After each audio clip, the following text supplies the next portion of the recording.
It's a whole lot more dangerous than breaking out in spots. So tonight, the measles outbreak. It is now coast to coast with the closest cases in Michigan and Pennsylvania. Authorities say a college student exposed people on an Amtrak train in New York over the weekend. What are the dangers to you and especially to your children? Natasha Williams talks with experts and she joins us now. Natasha?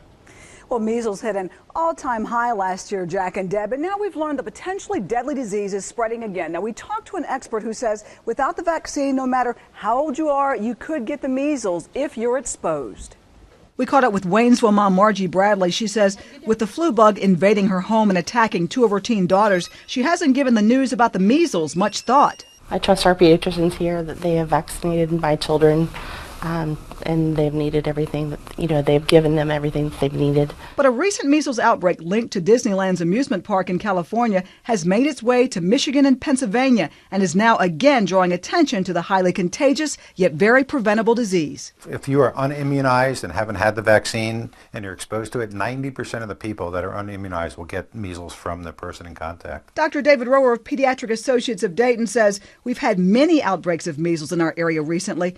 And why it's happening is crystal clear. We're seeing a lot more folks that don't immunize their children, and that's probably the primary reason that we're seeing this spread. Many parents are choosing not to immunize because of studies that have found the MMR vaccine was linked to autism, something that Dr. Roer and experts from around the country say is not true.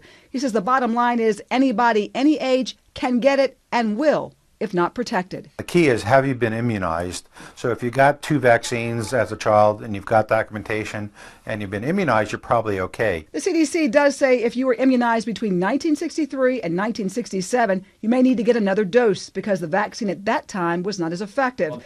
But if you've noticed flu-like symptoms that won't go away, it could be measles. And that's something Bradley definitely wants to stay clear of in her home. I do have a child that has an autoimmune disease, so those kind of things I'm always concerned about with her catching just about anything that's in the air. Now, Dr. Roer says if you're unsure if you've had the vaccine, you can get a blood test and that will let you know if you are immune. Deb, back to you. All right, Natasha, thank you. And of course, the measles is highly contagious, so call your doctor right away at the first sign of any of these symptoms: pink eye, cough, and a rash that starts on the face or neck and then moves downward.